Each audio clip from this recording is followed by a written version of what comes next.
Boa tarde. O primeiro escalão recebe nesta terça-feira, dia 5, o professor Ben Schmitted, médico, patologista, neurologista, que vai falar sobre vários aspectos da medicina de uma maneira geral. Vai falar sobre a medicina humanizada, sobre o trabalho de reabilitação que ele pratica costumeiramente, sobre longevidade, sobre medicina esportiva, etc. São temas inúmeros, diversos. Para participar dessa entrevista comigo, com o professor Ben Schmitted, que também é professor da Unifesp, da Universidade Federal de São Paulo, eu convidei a jornalista Tânia Miller, do blog Tânia Miller. Professor, muito obrigado pela sua presença, por ter aceito o nosso convite. Tânia, muito obrigado. Professor, eu gostaria de começar o nosso programa falando sobre o atual estágio da saúde pública no Brasil, do acesso que a população tem à saúde, porque vivemos um momento difícil de crise econômica, de desemprego, e o senhor defende e pratica uma medicina que o senhor chama de humanística, humanizada. Como é que o senhor consegue exercer essa medicina humanizada num cenário tão difícil, tão dificultoso como esse, em que a maior parte dos cidadãos, os cidadãos brasileiros, na sua maior parte, 75% não tem acesso à saúde, só 25% tem acesso através dos planos de saúde. Como é que o senhor analisa esse momento que a gente está vivendo? Muito obrigado. Caetano, em primeiro lugar, eu agradeço essa oportunidade aqui em nome da Neuromuscular, da Escola Paulista de Medicina, viu? E prazer estar aqui com a Tânia. Né? O privilégio é nosso, professor. E veja bem, a saúde pública do nosso país, ela espelha a maior parte de todos os países do planeta. Né? Então, a saúde pública hoje é um problema mundial, porque, na opinião pessoal, eu acho que o foco está um pouco desviado do caminho que deveria ter. Né? Então, a gente, no mundo inteiro, a gente está preconizando uma medicina curativa, medicamentosa, terapêutica, e a patologia, as pessoas doentes, tem um número enormemente que tende a crescer. Sim. E a conta não vai fechar nunca, né, Caetano? Nunca. Não vai fechar, não fecha, e tende a piorar, porque hoje a população mundial gira, ao meu conhecimento, em 7 bilhões e meio de pessoas, logo mais seremos 8 bilhões de pessoas. Hoje temos no Brasil pouco mais de 200 milhões de habitantes, 220 milhões aproximadamente, pouco mais, um pouco menos. E os homens, as pessoas tendem hoje a atingir tranquilamente 60 anos de idade. Né? Graças à medicina, que evoluiu, nós vamos falar sobre esse tema também daqui a pouquinho. E então, com toda a morbidade, com toda a patologia que essas pessoas vão acabar sendo acometidas, a conta não vai fechar, né, Caetano? O senhor é um humanista no processo do exercício. O senhor exerce o sacerdócio da medicina com muita dignidade, muita magnitude. Não é difícil exercer essa medicina humanizada no Brasil, um país que tem esses problemas de ordem de saúde, de uma maneira geral, o acesso é muito pequeno, quem precisa se tratar, se curar, ter acesso aos remédios, enfim. Veja bem, quando a gente ama o que faz, nada é difícil. Né? Então eu tenho um profundo amor pela minha profissão. Né? E só para finalizar Sim. aquilo que a gente vinha conversando, né? Que seria muito melhor se a gente promovesse saúde em vez de tratar o doente. Então, promoção de saúde, eu acredito piamente nisso, que no futuro vai ser a solução desse problema de saúde pública. Né? Agora, a medicina humanizada é a única maneira como eu enxergo a medicina. A medicina que não for humanística, que não for voltada para o ser humano, ela deixa a razão de existir. Né? Perfeito. Antes de passar a palavra para a Tânia, professor, eu queria abordar um pouco o problema focado na área de reabilitação, que o senhor vem trabalhando há muitos anos com muito sucesso. O senhor é um dos poucos médicos nesse país que tem o título de patologista e neurologista. E através destas duas funções que o senhor exerce, o senhor promove um trabalho de reabilitação em pacientes com lesões graves, paraplégicos, tetraplégicos. Queria que o senhor falasse um pouco sobre esse trabalho que o senhor desenvolve com muito sucesso e com resultados positivos. Então, a neuromuscular, as doenças neuromusculares são raras, né? São doenças que acometem o sistema nervoso e elas, paralelamente, acabam por comprometer o músculo, a musculatura do corpo, Sim. em geral. E existe uma ciência que é hoje fundamental para a reabilitação desses pacientes, que se chama inteligência neuromuscular. O que é inteligência neuromuscular? A inteligência neuromuscular, ela visa, ou ela se foca nos conceitos da patologia muscular. Que conceitos são esses? Por exemplo, saber conhecer profundamente as propriedades do músculo esquelético e do músculo cardíaco e do músculo da parede dos vasos sanguíneos. Porque às vezes as pessoas acham que elas só pensam olhando para o músculo esquelético, né? Elas se esquecem da musculatura lisa, né? Por exemplo, um exemplo de musculatura lisa muito interessante Sim. é o útero materno, né? Se não fosse, né, Tânia, o útero materno, nós não estaríamos aqui hoje, não é verdade? Com certeza. E que é um músculo. E que é o músculo, né? O princípio da vida está muito ligado ao movimento muscular, né? Sim. Então, a gente conhecer quando o músculo se hipertrofia, quando o músculo se atrofia, quando o músculo é capaz de dividir suas células, quando isso não é possível, o que é uma lesão muscular. Então, conhecendo essas particularidades da patologia muscular, você consegue fazer o melhor, que é o reabilitar, que significa, o que é o reabilitar? O reabilitar é você devolver a pessoa a habilidade que ela tinha antes, né? Essa habilidade não está só ligada à parte motora, mas ela está ligada a todas as funções humanas, né? Inclusive a atividade mental, né? Tânia. Bem, o senhor é um apaixonado por futebol, que o senhor já falou, né? E eu queria que o senhor falasse um pouco como é que o senhor está vendo, nós estamos em vésperas de Olimpíadas, né? Desses dois grandes atletas, que é o Bolt e o Djokovic, que estão fora praticamente das Olimpíadas. O senhor acha que foi um excesso de treino? O que aconteceu? Olha, Tânia, eu vou dar uma leitura sem conhecer os atletas, né? Sem conhecer o caso de cada um. Só pela mídia, né? Como patologista muscular. O que um patologista muscular responde, né? São dois casos diferentes. Um é um atleta, faz o atletismo, e o outro é um tenista. Isso. O Usain Bolt, que é que faz a corrida de 100 metros, lesou o músculo posterior da coxa, que é o bíceps femoral, né? Então, o bíceps femoral, quero crer como patologista, que ele está mais fraco que o quadríceps.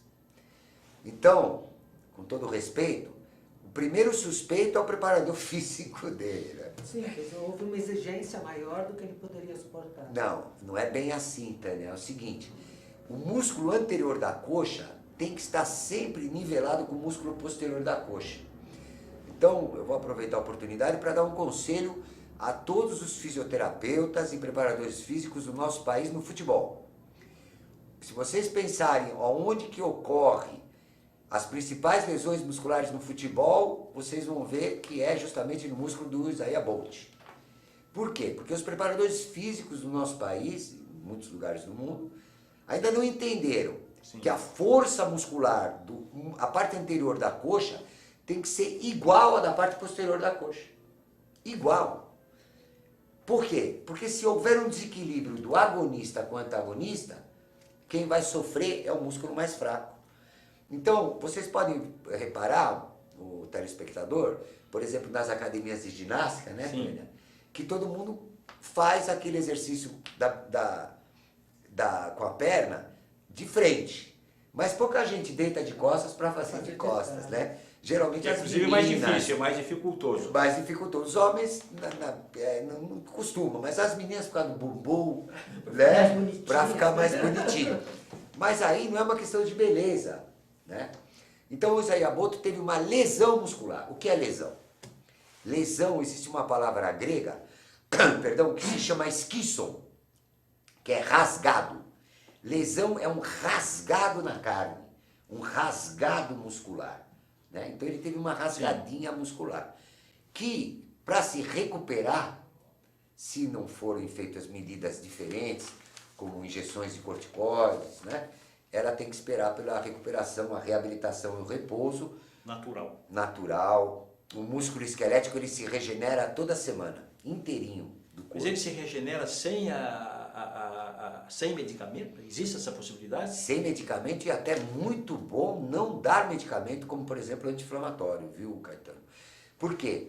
Porque, por constituição, o músculo, por exemplo, ele se regenera mais rápido, por exemplo, que as células do sangue, mais rápido que as células da pele.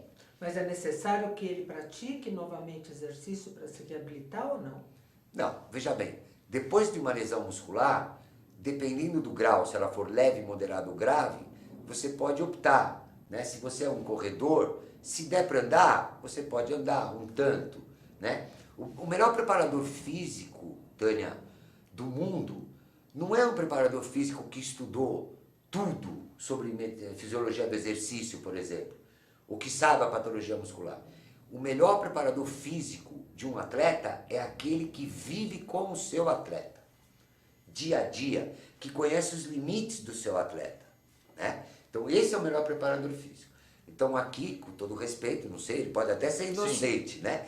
Mas o Zé Bolt, suspeito, preparador físico, né? Porque mostra um desequilíbrio no agonista e antagonista. Agora, o tenista pode ser mais, tem mais de uma causa, assim, examinando de fora, né? Não conhecendo. Ou ele pode estar jogando muito, em excesso, né? Hoje a mídia... Ele acaba adquirindo uma fadiga muscular. O dinheiro e a fama, né? Porque um atleta, Caetano, ele não consegue passar a vida esportiva dele sempre no auge. Na plenitude. Assim como existe a noite e o dia, né? Existem as estações do ano, existem os momentos em que a gente está mais apto e os momentos que a gente não está tão apto, né? Um jogador pode cursar uma temporada com momentos de grande performance que se interpõem com momentos de menor performance, né? Professor, não interrompendo, o senhor defende uma tese que todo atleta, todo jogador de futebol, ele tem que treinar e atuar sempre de acordo em função do seu patrimônio genético. Como é que funciona isso? O senhor poderia trocar em miúdos para o nosso internauta pudesse depreender o que é que o senhor quer dizer com essa afirmação? Isso é uma opinião da literatura, né? Então, não existem dois genomas idênticos, não existem duas pessoas totalmente idênticas, né? O genoma de gêmeos que nasceram do mesmo ovo, os univitelinos. Univitelínicos, perfeito, eles são diferentes, né? Então, cada um tem uma constituição genética. Então a literatura da medicina esportiva já entendeu. Todo mundo tem que ser atleta, ok? Atleta significa aquele que treina todo dia. Por isso que o senhor diz que o preparador tem que estar junto com o seu atleta. Esse é o melhor preparador físico. Assim como o melhor médico é o médico que conhece o seu paciente. O melhor médico não é um médico que estudou demais, é um médico que está próximo do seu paciente, que a trata humanisticamente. Seria aquele antigo médico familiar que acompanhava a família, que sabia? Ah, nesse caso, Tânia, eu lembro do meu pai. Querido. E lembro dos amigos do meu pai, Benjamin José Schmidt, pediatra brasileiro. Foi pediatra da minha filha. Poxa, que introduziu no nosso país o teste do pezinho, que é um dos maiores gestos públicos da saúde pública que o Caetano estava falando, né? Sim. E humanista nunca ganhou R$1 com o teste do pezinho. Doação, né? doação pura. Nisso a medicina perdeu, né, Tânia? Com certeza. Nisso a medicina perdeu, e acho que a gente vai falar depois sobre isso, mas um dos maiores culpados é o valor do dinheiro, né? Assistência médica privada, que desvalorizou nesses últimos 40 anos, sobremaneira, o trabalho médico, né? Os planos de saúde. Mas só para terminar do atleta, por que um atleta tem que treinar todo dia? Porque se um atleta, o telespectador vai entender perfeitamente o que eu vou dizer. Se um atleta deixar de treinar, vamos por 2 semanas, e ele não estiver contundido, sem lesão, quando ele voltar a jogar, ele nunca joga igual. Porque não é o mesmo músculo, não é a mesma carne. A vida não reconhece a inatividade. Eu vou repetir, posso, Caetano? Por favor. A vida não reconhece a inatividade. Para um patologista muscular, o sonho, um dos meus sonhos é poder falar no Congresso Nacional, que agora está na moda discutir a aposentadoria. Para um patologista muscular, a aposentadoria não existe. Nem pode existir, porque o idoso que se aposenta literalmente, que deixa de criar, que deixa de trabalhar, que deixa de pensar, de produzir, né? Ele tende a se atrofiar muscularmente E morrer, né? e também ficar doente e morrer precocemente. E seguindo essa linha de arrazoado, de pensamento, o trabalho, a mensagem que eu deixo para o telespectador, é que o trabalho é tão importante quanto o esporte hoje na vida humana. A aposentadoria não existe por quê? Porque pela nossa constituição genética, para voltar a falar sobre isso, nós somos feitos para trabalhar, né? Inclusive, filosoficamente, a felicidade humana se encontra quando as pessoas encontram no seu trabalho o seu caminho. E para terminar, todo mundo é atleta, certo? Agora, depois de ser atleta, você vai aprimorar a sua aptidão como atleta dependendo do esporte que você pratica. Por exemplo, no futebol, um lateral direito tem que saber cruzar, um centroavante tem que saber cabecear, né? O goleiro tem que saber agarrar uma bola. Então aí você faz o treinamento específico.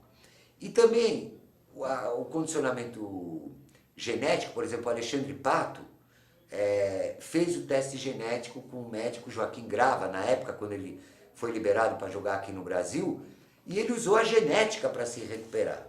Então é muito importante a gente conhecer o nosso limite, né? O limite do nosso corpo. Eu queria que o senhor falasse um pouco sobre o Refis. O senhor trabalhou para o São Paulo Futebol Clube, o senhor foi médico de São Paulo. Eu trabalhei, eu fui um dos fundadores, eu fui convidado na época pelo Dr. Miguel Aidar, né? Que na época me chamou, eu era jovem, né? E ele me chamou para fazer uma revolução no futebol brasileiro que acabou criando uma nova profissão no futebol no mundo inteiro. Que, baseado nisso que a gente estava conversando, que cada jogador treinasse segundo as suas características físicas, sua constituição genética. E começou como centro de treinamento do São Paulo Futebol Clube. Sim. Isso gerou para o São Paulo Futebol Clube, apesar de eu não ser São Paulino, né? Mas gerou para o São Paulo todos os títulos da década de 90. O São Paulo era praticamente... 80 ou 90? 90. Para o São Paulo, a fundação do centro de treinamento foi em 96. 96. E o senhor também fez um trabalho para o Clube Atlético Paulistano. Desculpa, perdão, eu errei. A fundação foi em 86. 86, perdão. E na década de 90 o São Paulo deitou e rolou. Foi bicampeão. Colheu os resultados desse trabalho. Colheu os resultados desse trabalho. E que criou a figura do fisiologista do exercício. Quanto eu treino, como eu sei que eu estou treinando demais, o que eu posso, o que eu não posso, né? O que eu vou comer, o que eu não vou comer, de acordo com cada um. Né? E no Clube Atlético Paulistano? No Clube Atlético Paulistano foi uma oportunidade que eu tive, que eu fui muito feliz, e eu gosto de fazer coisas diferentes na vida, né? E eu fui me meter no basquetebol. E o paulistano não era campeão de basquete há muitos anos. E a gente montou um centro de treinamento inteligente no Clube Atlético Paulistano e o paulistano foi campeão de basquete, acho que junto com o Sport TV, uma TV esportiva, né? O campeonato do Sport TV de basquete. E eu fiquei muito feliz, porque Eu nem sei jogar Professor, basquete. voltando ao trabalho de reabilitação, como é que é feito esse processo de recuperação de um atleta ou de um indivíduo, de um paciente com lesão grave, que perde a capacidade de se mover, de se movimentar, de andar por conta de uma fratura numa vértebra? Como é que se dá esse processo? Esse paciente, como é que ele consegue voltar a caminhar, a andar?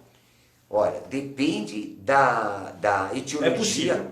É possível, lógico. É possível em muitas circunstâncias. E, às vezes, não é possível, né?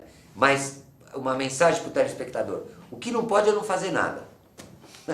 Porque a vida não reconhece a inatividade, né? Então, não fazer nada nunca é bom. Mesmo que não é possível você resgatar uma marcha, mesmo que não seja possível você recuperar todas as suas funções motoras, a gente tem que brigar pela condição de vida e pela felicidade. A felicidade Tem que ir à luta. tem que ir à luta. A vida... E o querer, né? Que o senhor sempre fez, o querer, a vontade. Puxa, Caetano, isso agora é uma mensagem para os nossos atletas olímpicos, não só do futebol, mas todos os nossos brasileiros.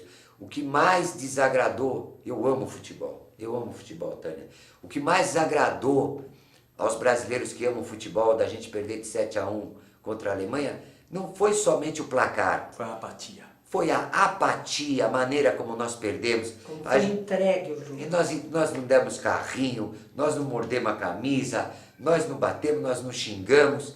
Então, por favor, vocês jogadores do Brasil, vamos jogar com vontade, com raça, porque a vontade é a melhor maneira de se chegar onde vocês querem. Porque o músculo esquelético é voluntário. A Islândia chegou até onde chegou porque um time, às vezes, menos qualificado tecnicamente, ele pode superar um melhor. E pela vontade fez os 2 gols na França. E ainda fez 2 gols na França. Pela Jogaram vontade. com vontade. Se o Brasil tivesse jogado como a Islândia jogou, talvez o brasileiro não estivesse tão triste com a nossa seleção. Então esse é o momento de resgatar. Vamos ser campeão olímpico.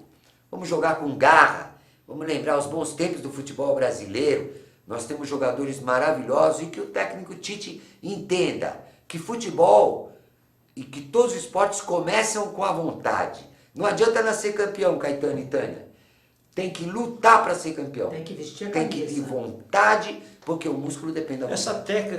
técnica que o senhor usa para reabilitação, em que sentido ela pode ajudar a mulher no trabalho pós-parto, a recuperação de sequelas e a retomada da libido? Olha, vamos falar por partes assim, Caetano. Então a reabilitação é o resgate de uma função motora. Sim. Nos paraplégicos e em doenças graves neuromusculares, né, que são doenças raras, o que é uma doença rara? Uma doença rara é uma doença que aparece em menos de 65, perdão. Uma doença rara é uma doença que aparece em menos de 65 casos por 100 mil pessoas. Todo mundo que tem uma doença que aparece em menos de 65 casos por 100 mil pessoas é uma doença rara. Sim. As doenças neuromusculares normalmente são raras. Né? As doenças graves neuromusculares, existe um segredo de começar a reabilitação na água. Porque a água não tem gravidade, então você consegue, entendeu, Tânia, tirar o movimento muscular na água. Se a pessoa, muitas vezes a pessoa não anda no solo, mas anda na água. Se a pessoa consegue já andar na água, você já consegue visualizar ela andando no solo. Então a água é fundamental. E hoje está acontecendo uma revolução na reabilitação do médico brasileiro, professor Dr. Nucélio Lemos, um brasileiro, na minha opinião, um gênio, Sim. gênio com 5 letras maiúsculas, trouxe de Alain Possovere uma técnica que chama-se neuromodulação, que consiste na colocação de eletrodos nos nervos periféricos, muito diferente do que o Nicoleles fez de colocar o eletrodo diretamente no cérebro. Então, uma técnica infinitamente mais inteligente que a do Nicoleles, com todo o respeito, e que coloca no nervo pudendo, né, nervo ciático, nervo femoral, e permite a pessoa ficar de pé. Existe um paciente do professor Nucélio que depois de 3 semanas já estava caminhando com apoio e teve uma lesão grave de medula. Então uma coisa que eu não imaginava aconteceu. Hoje é possível a gente sonhar e saber que um grande número de paraplégicos que quebraram a medula óssea vão ser capazes de voltar a andar. E eu me lembro o que significa não andar, porque eu tive um acidente grave na minha adolescência e fiquei 5 anos sem andar, então andar é maravilhoso, né? Voltar a Um andar. gesto simples que fazem. Tão É simples. que quem anda, Tão quem importante. anda, Quando você fica sem essa habilidade Com motora, certeza. aí quem não você- anda, né, Tânia, não dá valor a andar. Por exemplo, doente neurológico grave, por exemplo, quem não consegue fazer xixi sozinho, né?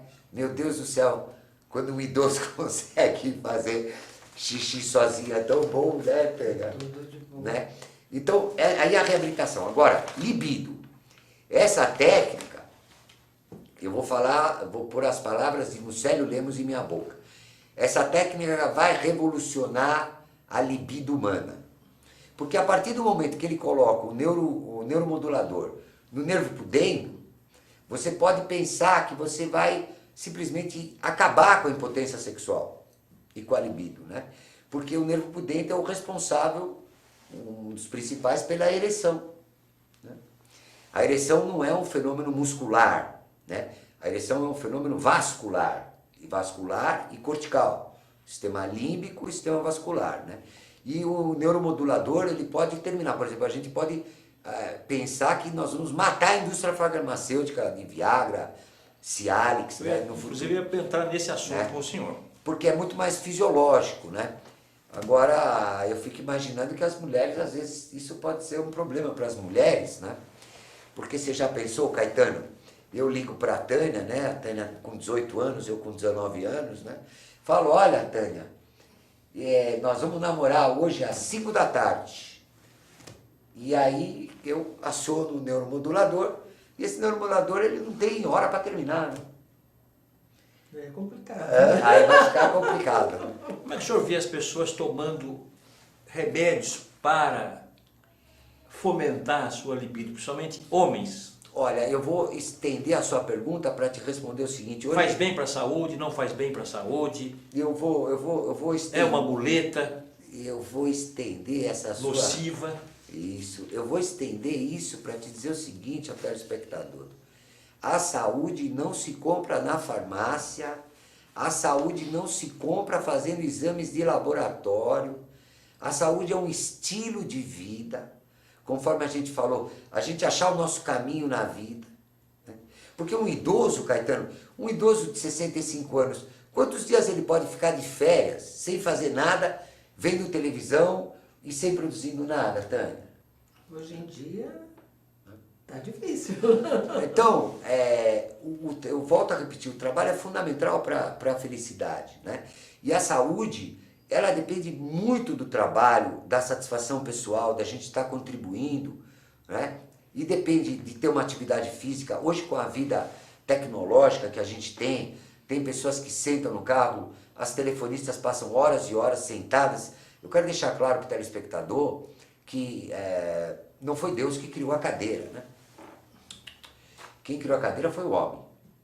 Tá certo que alguém pode filosoficamente dizer, mas o Deus criou o homem criou a cadeira, então Deus tem responsabilidade pela cadeira.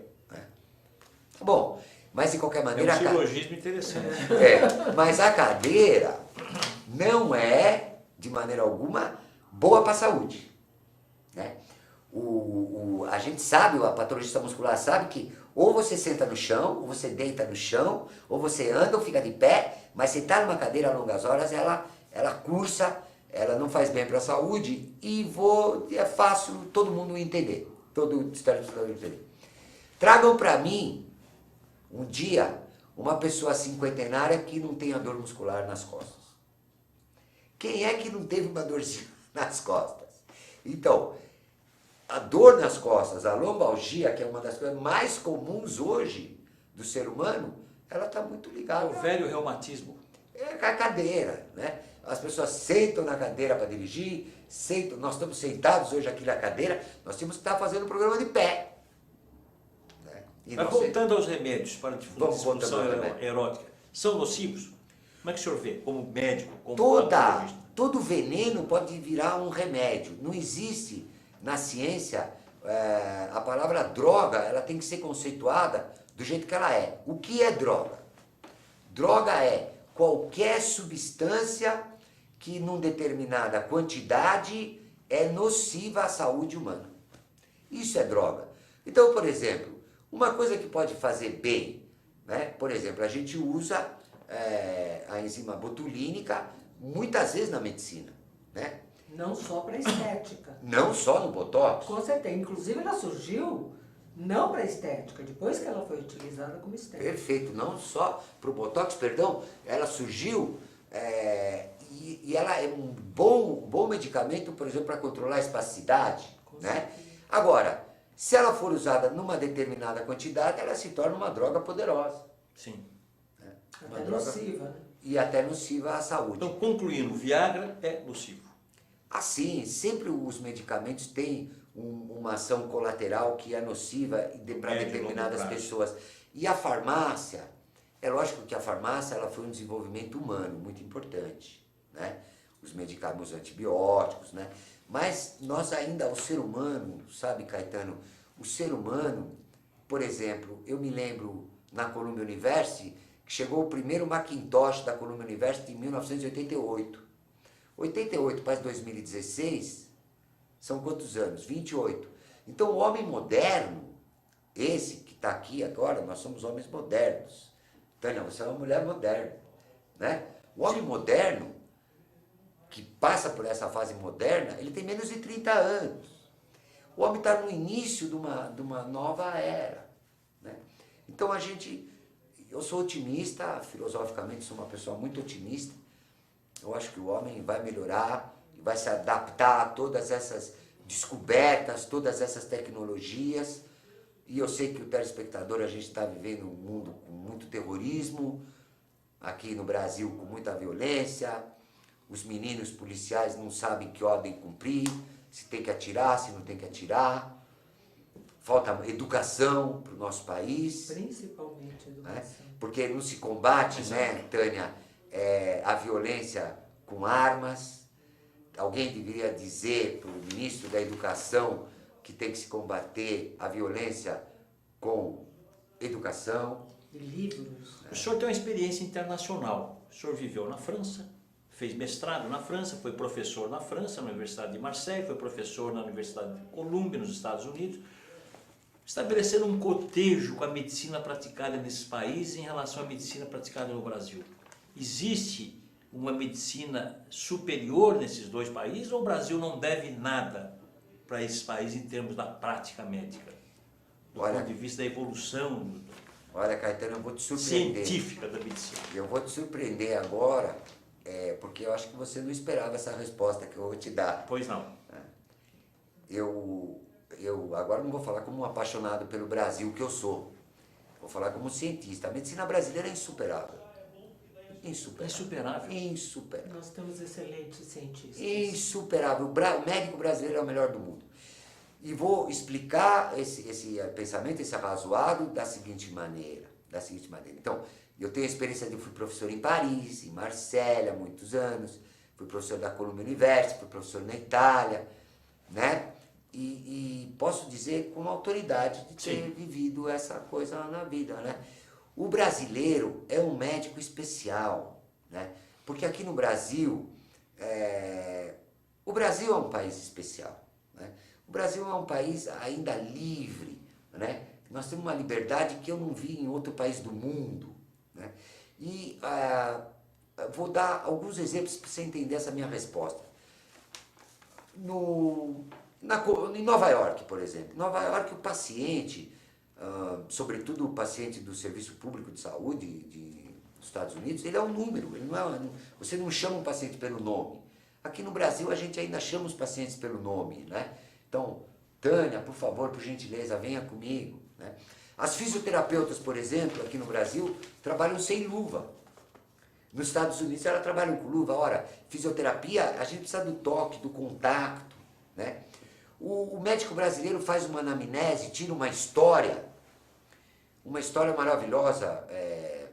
Veja bem, aí... se A me permitir- anamnese, para passar para o telespectador, é o período que o senhor se dedica para uma consulta. É o tempo que a gente tira a história de um História paciente. do paciente, E eu vou... doença. Isso, E eu vou- durante a consulta. durante a consulta, eu vou aproveitar isso, se me permitir, Pois não. para dizer o ridículo desse programa chamado Mais Médicos que aconteceu no nosso país.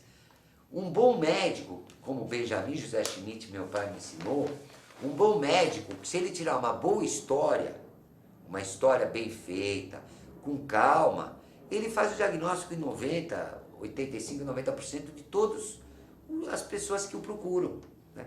Agora, como Com é que... precisão. Com precisão. E o brasileiro, quando eu atendia em região remota do nosso país, né?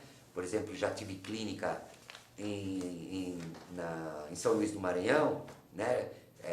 Atendi bastante ludovicenses, totalmente analfabetos, né? Eu não conseguia entender o que eles falavam, Tânia. Agora presta atenção, telespectador. Se eu que sou brasileiro, aliás, estou falando português, né? Não consigo entender o que um ludovicense, o que um cara que nasceu em São Luís do Maranhão está falando, como é que um cubano pode entender o que o paciente está falando E para não ele? só cubano, temos médicos bolivianos, peruanos, graçando por capitais desse país e hospitais brasileiros, hospitais públicos sobretudo. Então, me revoltou muito e eu não entendi até hoje como o Conselho Regional de Medicina, como o Conselho Federal de Medicina do nosso país, deixou a política interferir na saúde pública do Brasil. Eu acho um crime, vou deixar aqui ao telespectador a seguinte mensagem. Eu não vou, a gente não somos políticos, né? Eu não vou dizer se a gente paga Esse é muito. um ano eleitoral, inclusive o tema saúde protagoniza a campanha de todos os candidatos normalmente nesse período. Vamos deixar uma mensagem para eles então, que é a seguinte: eu não sei se o imposto é mais grande, se o imposto é pequeno, né? O que eu sei é o seguinte: qual é o primeiro lugar que o dinheiro dos impostos tem que ir? Saúde. Para a saúde, porque sem saúde, para que eu vou investir em educação, em Com transporte? Em segurança, Em tem que ter eu tenho saúde. que começar tendo saúde. O dinheiro tem que ir para a saúde. E se existe algum lugar da política do Brasil e de qualquer país do mundo onde o indivíduo tem que ser um técnico, é na saúde. É na saúde. O ministro da saúde tem que ser um baita médico. O que o senhor faria hoje, Trocaria se fosse o o ministro. primeiro, se fosse ministro da saúde desse país, hoje? Mudaria com inteligência, não é... Com uma das ações, quer dizer, tem muitas. Mas é a primeira, Caetano. Sim. Veja bem, todo mundo fala que o problema da saúde é gestão. Gestão coisa nenhuma. Primeiro vamos colocar um baita médico.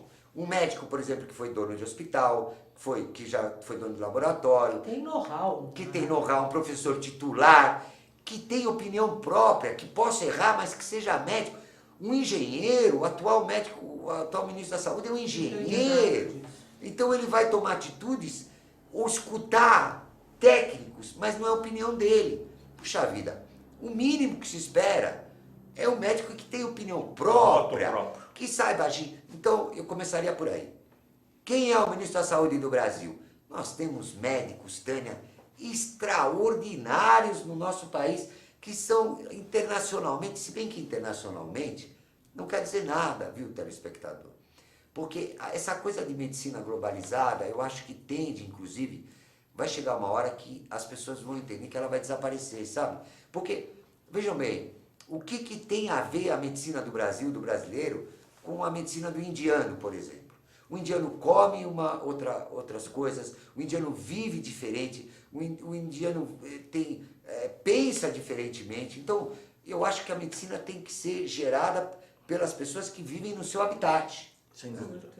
Então, eu começaria por aí. Vamos promover saúde. Vamos ensinar, por exemplo, Caetano, que ficar gordo não é uma questão de beleza ou ficar magro. É uma questão de saúde. Que obeso é um cofator de doença. De diabetes. Gerador de doença. Sim. Diabetes, hipertensão Infarto, arterial, com certeza. infarto do miocárdio, né? AVC. Acidente vascular isquêmico, que é muito frequente. Então vamos dar educação ao povo para valorizar a vida. A vida é Ou seja, sagrada. faltam campanhas elucidativas e preventivas. nesse Campanhas país. de promoção de saúde. Aqui no Brasil eu vejo campanha para usar preservativo, né? Que, por exemplo, do ponto de vista científico, lógico que tudo é importante, mas a AIDS é uma doença que tem um grupo de risco. Sim. 98% das pessoas que têm AIDS, elas pertencem ao grupo de risco. Né? A gente tem que pensar na saúde e na população em geral. Quer dizer, antes de eu gastar dinheiro com um nicho, eu tenho que gastar dinheiro com 200 milhões. Professor, vamos falar de expectativa de vida. O senhor, quando se formou em medicina, há 40 anos, a expectativa de vida do brasileiro estava em torno dos 50 anos, 60 anos de idade e vem evoluindo. Hoje parece que ela está se aproximando dos 75 anos de vida. O senhor faz um trabalho profundo de pesquisa sobre longevidade. O que é esse trabalho? O senhor usa, inclusive, como referência o pinguim. Na pesquisa que eu fiz sobre as suas atividades, eu levantei esse dado. Queria que o senhor trocasse em miúdos o que significa essa pesquisa sobre longevidade e onde o senhor quer chegar com esse trabalho que o senhor vem desenvolvendo. Qual é o objetivo? Olha, Caetano, em primeiro lugar, essa coisa de você falar em público, que eu estou formado há 40 anos, me deixa triste. O senhor foi precoce, o senhor se formou com 20 quantos anos? Com 22. 22 anos. Um médico precocíssimo, não sei se existe esse superlativo. Mas 40 anos assusta, né, Tânia? Olha, veja bem. Mas você está jovem, para com isso. Obrigado, Tânia. Agora, veja bem. Vou falar algumas coisas... Longevidade e pinguim. Longevidade e pinguim. Vou falar umas coisas interessantes. Longevidade, pinguim e mitocôndria. Não é verdade que o ser humano está mais longevo que antigamente. Em primeiro lugar, telespectador, isso é uma bobagem. É uma balela? Balela. E Que basta... todo momento lemos isso na imprensa de uma maneira geral. Mas a imprensa não é feita de cientistas, né? Às vezes tem filósofos que não enxergaram ainda. Sim. Porque tudo depende dos olhos de quem vê. De quem vê. Né? Quem julga. Né? Mas nesse caso basta ver a história do homem na civilização. Né? Por exemplo, os filósofos gregos, o Sócrates morreu com mais de 90 anos. Naquela época. Nonagenário. Existem centenas de filósofos centenários. O ser humano continua com essa longevidade mantida, porque o homem é muito recente na Terra. A gente estava falando que o homem moderno tem menos de 30 anos, Tânia. 30 anos. Meu Deus do céu, eu, Caetano, você, Tânia, nós três, se a gente pensar e olhar como a vida mudou, como nossa vida mudou. Vocês já pensaram nisso? Como nossa vida mudou? E esse trabalho, professor? Qual é o objetivo? O pinguim veio... O escopo. Olha, o pinguim nasceu do amor que eu tenho pela minha mulher, pela minha esposa, Patrícia. Porque o pinguim, eu descobri, eu estava escrevendo um livro de amor, é uma ave que é um dos animais mais fiéis da natureza. E o pinguim tem algumas particularidades. O pinguim, ele é longevo, de verdade. Então o pinguim... É uma ave. É uma ave, né? E o pinguim tem algumas particularidades. O pinguim, ele já estava presente na história dos seres vivos antes da época dos dinossauros. Sim. E depois ele continuou vivo depois da época dos dinossauros. O pinguim aguenta variações de temperaturas incríveis. Às vezes aparece pinguim em Copacabana. E o pinguim, ele tem essa característica que ele voa praticamente, literalmente, debaixo d'água. E a gente acredita, eu estou fazendo esse trabalho em parceria com a Marinha do Brasil e pelo Laboratório de Patologia Neuromuscular da Escola. Quanto tempo o senhor está fazendo esse trabalho? Olha, já tenho uns 4 anos, né? É difícil chegar até a pinguineira. Com certeza. O senhor já foi à Antártica? Fui 2 vezes à Antártica, agora vou ir nessa terceira, espero terminar o trabalho agora. E a gente acredita que o segredo do pinguim está nas mitocôndrias, que são os pulmões das células, né? E é no DNA mitocondrial. Então, o objetivo do trabalho é sequenciar o DNA mitocondrial dessas aves, comparar com o de outras aves evolutivamente, como o pato, o gavião, por exemplo, e tentar achar quais as proteínas que ele produz. No sonho, o sonho humano é sempre que a gente viva mais. Você vai né? transferir essa informação, esse conhecimento para Para a literatura, né? humana. Para a literatura humana, então a gente vai ver que enzimas que são similares às que as nossas mitocôndrias fabricam, né? E eventualmente isso pode ajudar as causas de morte do ser humano por hipertermia, que é a maior causa de morte nos esportes, não é o infarto, é a hipertermia. O que é a hipertermia? Hipertermia é quando a gente aumenta a temperatura do corpo acima de uma temperatura na qual que o corpo humano Pelo entra esforço em do atleta. colapso. A gente tem um colapso das vísceras e dos órgãos. E então essa é o objetivo principal dessa pesquisa com pigaceles antárticos, que é um tipo do pinguim antártico. O senhor pretende publicar quando esse trabalho? Eu espero primeiro terminá-lo, né? O Roberto Araújo, que é o geneticista que me acompanha, eu espero terminá-lo agora no fim do ano, 2016. 2016. E o senhor estava falando do livro da sua esposa, mas eu sei que o senhor tem outros livros e vai lançar agora em novembro outro. Eu queria que o senhor pincelasse um pouco essa sua paixão pela literatura, principalmente pelos animais, que eu sei que um deles é feito exclusivamente para um cachorro. A trilogia do amor tem o Patrícia Cartas e Versos para a Mulher Amada. Primeiro livro. Primeiro livro. O segundo livro é Vida em Fúria, que é um retrato do amor pela vida. E o terceiro livro é o Tosse, Retrato do Amor pelo um Cão, que forma a trilogia do amor. E a gente tem que fazer a apologia do amor, porque o amor é a máxima expressão humana, né? Nós todos, a reprodução sexuada, talvez tenha se originado, né? Todo cientista se aproxima de Deus, é uma questão Sim. muito simples, e talvez a razão da reprodução sexuada foi ela de embelezar, né, a vida, justamente para que o ser humano se expressasse com o máximo amor possível, né? E agora vai sair o médico, né, Tânia? O médico são os 12 casos mais extraordinários que eu tive oportunidade de aprender com meus pacientes e que vai ser uma apologia à medicina humanística. Vai ser lançado agora em novembro. Vai ser O Médico. lançado O Médico, né? Vai ser lançado na Casa das Rosas, né? 16 de novembro, e se Deus quiser, tá todo mundo convidado. Agora, eu queria saber onde as pessoas podem encontrar esses livros do senhor. Na Livraria Cultura, da Avenida Paulista, e a Martins Fontes também, na Avenida Paulista, e todos os 3 livros estão já em formato de e-books, Sim. né? De e-books.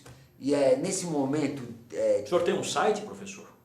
o site é www.programaciêncialivre.com.br. www.programaciencialivre.com.br. Lá tem todas as informações sobre o seu dia a dia, sobre sua história, Sobre sobre o seu trabalho.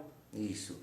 Tem bem as nossas atividades, né? Tanto na medicina esportiva, na reabilitação, tem os livros. É muito bom fazer a apologia do amor, Sim. porque se a gente amar mais, a gente vai falar mais coisa bonita. E não vai E ficar vivemos doente. mais. Nas entrevistas nós vamos viver mais, nós vamos diminuir esses programas televisivos policialescos que passam o dia inteiro contando notícia ruim.